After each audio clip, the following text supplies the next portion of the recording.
अस्सलाम वालेकुम नाज़रीन, CNN पाकिस्तान के फोरम से नसीर बुखारी आपकी खिदमत में हाजिर है। नाज़रीन, आपने देखा कि जिस तरह 2 दिन पहले एक सहाफ़ी प्रोड्यूसर हैं, उनके ऊपर जो है वो एक कातिलाना हमला हुआ नामालूम अफराद की तरफ से। उसके बाद जिस तरह हमारे इदारों के ऊपर जिस तरह उन्होंने एक इल्ज़ाम तराशी का बाजार शुरू किया, जिसमें सीनियर जो हैं एंकर्स और कॉलमिस्ट वो भी शरीक हुए।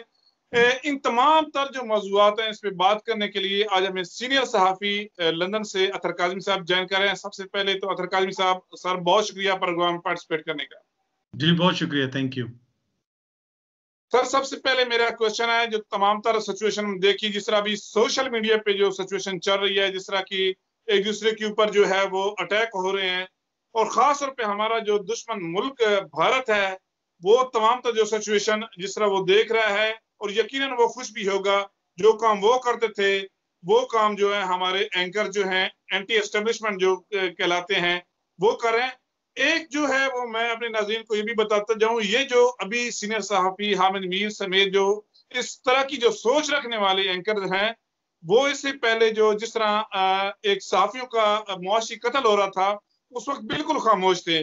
चूंकि अभी उन्होंने एक स्टार्ट किया, सतूर की एक वीडियो सामने आई जिसपे उन्होंने एस्टेब्लिशमेंट के ऊपर इल्जाम तराशी लगाई। फिर उसके बाद हमने देखा कि सीनियर सहाफ़ी ने जिस तरह प्रेस क्लब के बाहर जाके इस तरह की जो स्पीच की, बड़े बड़े सहाफ़ी भी राइट लेफ्ट खड़े थे। तो सर आप क्या समझते हैं, ये जो सिचुएशन है ये किस तरफ जा रही है? देखें, पहली तो बात यह है कि पाकिस्तान के अंदर कोई सहाफ़ी हो, कोई आम शख्स हो, किसी के ऊपर भी अगर हमला हुआ है तो वो काबिल मजम्मत है। अब एक शख्स के वो कहते हैं कि उनके घर में आए कुछ लोग और उनके ऊपर अटैक हुआ, तो इस हवाले से मजम्मत करनी है या नहीं करनी, इस पे तो कोई बहस ही नहीं। अगर किसी शख्स के घर जाके किसी के ऊपर हमला हुआ है तो वो काबिल मजम्मत है। वो तो उसका ना कोई दिफा कर सकता है, किसी में रत्ती बराबर इंसानियत भी है तो वो इसके खिलाफ बात नहीं कर सकता, ना ही वो इस पे बहस कर सकता है।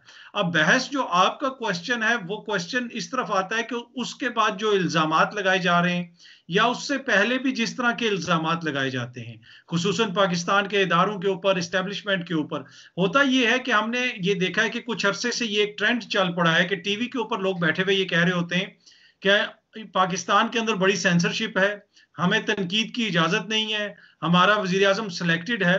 भाई, जिस मुल्क में सेंसरशिप होती है, जिस मुल्क में एजेंसियां कुछ करने नहीं देती, जिस मुल्क में इस्टेब्लिशमेंट कुछ बोलने नहीं देती, वहां पे टीवी पे बैठ के लोग इस तरह की बातें नहीं करते।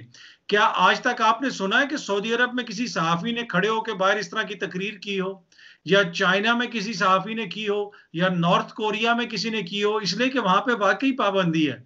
वहां पे करें तो फिर आपको पता चलेगा कि वो आपके साथ क्या करेंगे। तो यहाँ पे एक तरह से स्टैब्लिशमेंट हो जाए, आपकी एजेंसियां हो गई, आपकी रियासत, वो इजी टारगेट है। किसी ने भी बड़ा सहाफी बनना है तो वो आप वेस्ट के सामने हीरो बन जाएंगे, आप फौज को बुरा भला कहें, एजेंसियों को बुरा भला कहें, वही नैरेटिव जो वो बेचते हैं आप उसी को कहें। आप बैन अल-अक़वामी सहाफियों की बात कर लें, इदारों की बात कर लें, वो भी इस तरह की बात करते हैं कि जी लीडिंग इंडिपेंडेंट जर्नलिस्ट, उनके ऊपर हमला हो गया। आप उन इदारों से कहें कि ये सहाफी जो भी हैं वो जिस तरह की वीडियोस बनाते हैं, आप वो वीडियोस अपने चैनल्स पे चला दें। वहां उसमें जिस किस्म की गुफ्तगू यूज होती है, कोई भी, मैं किसी एक सहाफी का नाम नहीं ले रहा, बहुत सारे पाकिस्तान में लोग हैं जो यूट्यूब पे वीडियोस बनाते हैं और काम करते हैं। तो बात यह है कि ये एक तरह से इजी टारगेट है, इस वजह से वो बार बार फौज का नाम लेते हैं और उनको पता है कि आगे से कुछ होना नहीं है। और दूसरी बात यह है कि फौज भी फिर जब भी कोई इजलास हो या कोई IESPR का कोई भी ब्रीफिंग हो तो सबसे पहले इन्हीं लोगों को बुलाते हैं। इनकी शादियों में भी जो है वो सारे जर्नैल गए होते हैं, इनकी शादियों में भी सब लोग गए होते हैं। तो ये कुछ समझ नहीं आती कि एकदम से उठ के ये जो अटैक करना शुरू कर देते हैं। इसमें चीज ये है कि मैं आपको थोड़ी सी मिसाल दूंगा बाहर के मुल्कों में। अगर आप देखें बरतानिया में 2010 से 2015 के दरमियान 2500 के करीब, तकरीबन 2500 के करीब लोग सिर्फ लंदन में गिरफ्तार हुए जिन्होंने सोशल मीडिया के ऊपर गैर जिम्मेदाराना पोस्ट की, कोई ऑफेंसिव पोस्ट की, किसी के ऊपर इल्जाम लगाया, किसी को धमकी दी, किसी को गाली दी। इस तरह के 2500 लोग गिरफ्तार हुए सिर्फ लंदन में 2010 से 2015 के दरमियान। लेकिन पाकिस्तान में आज तक कितने लोग गिरफ्तार हुए हैं?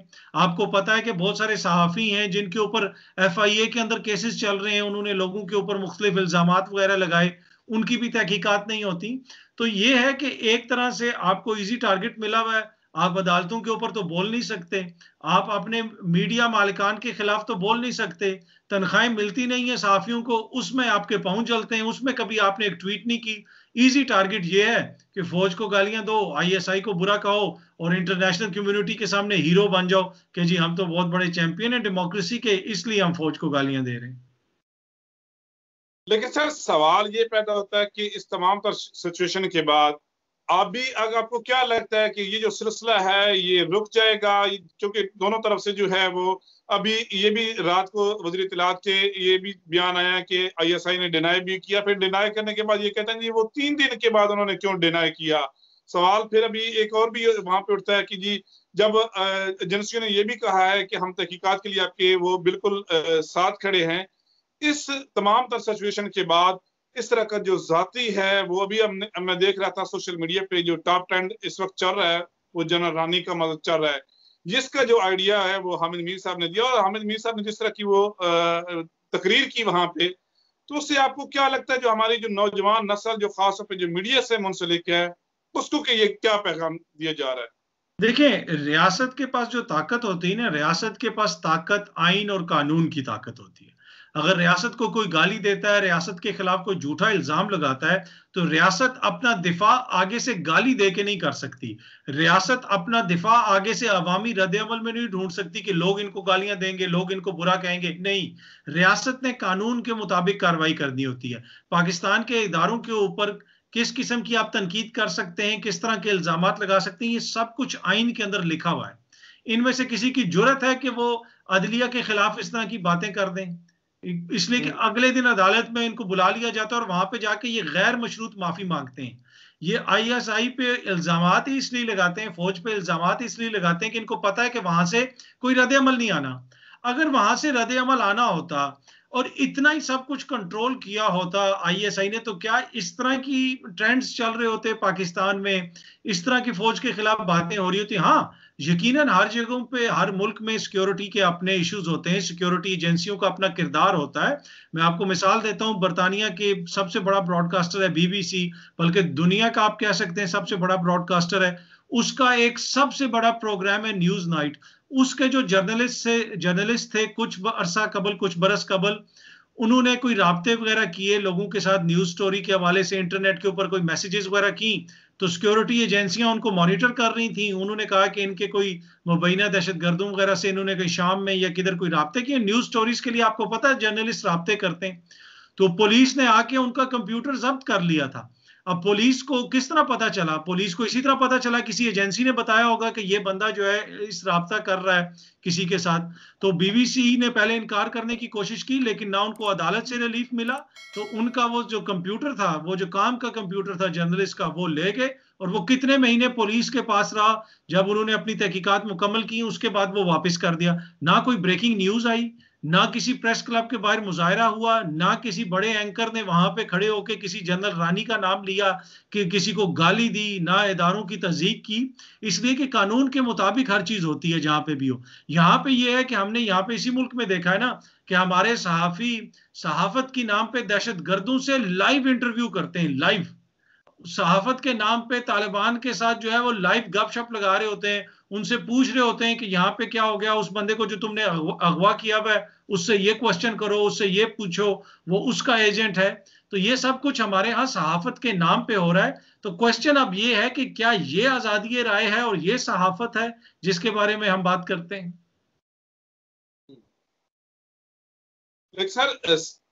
लेकिन सर सवाल यही मैं आपसे यही पूछना चाह रहा था, क्योंकि जिस तरह आपने फरमाया कि बैरून मुल्क में तो बड़ा यहाँ पे प्रॉब्लम यह है कि किसी जर्नलिस्ट को पुलिस स्टेशन या वैसे अगर उनके हवाले से कोई पूछताछ या तहकीकात हो रही हो तो आजादी सहाफत पे हमला हो जाता है पाकिस्तान में। तो इस कल्चर को कैसे खत्म करना होगा?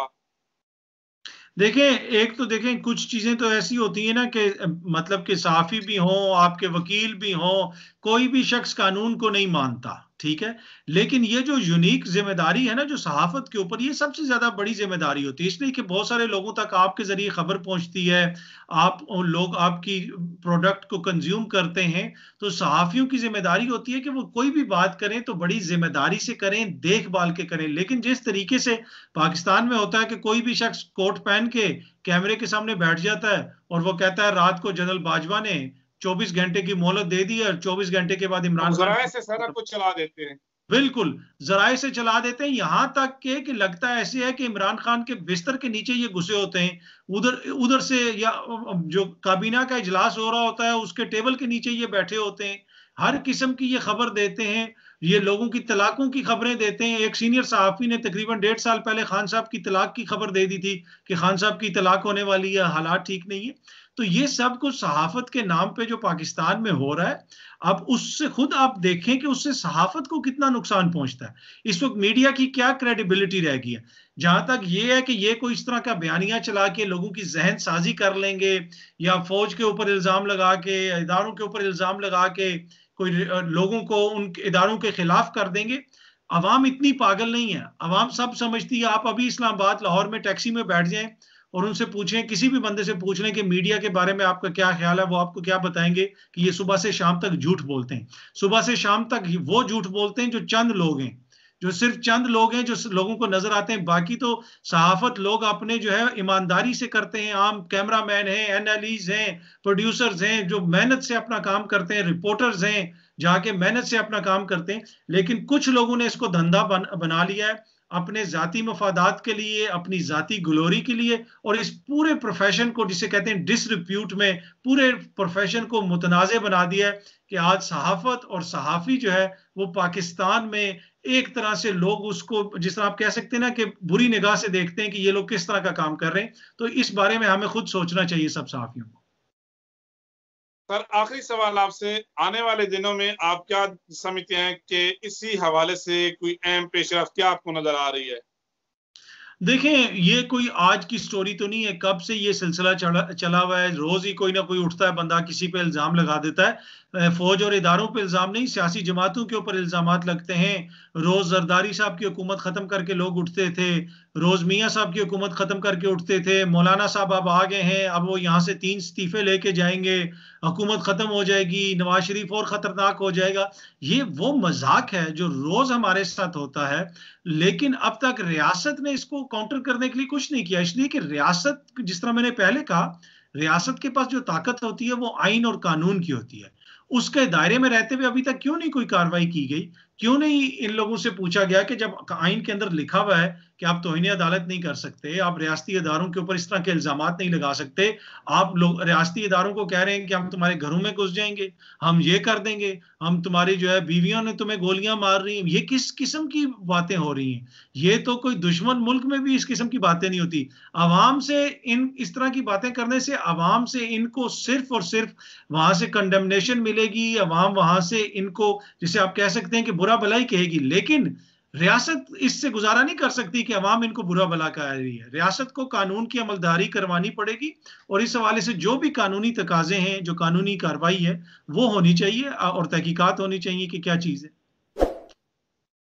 जी जी, बहुत शुक्रिया सर काज़मी साहब। आपने बड़ा खूबसूरत आखिर पे कहा कि तहकीकात होनी चाहिए, किसी के साथ नाइंसाफी या ज्यादती भी नहीं होनी चाहिए। बहुत शुक्रिया सर, एक दफा फिर प्रोग्राम में पार्टिसिपेट करने का। नाज़रीन, आज के लिए बस इतना ही। आपका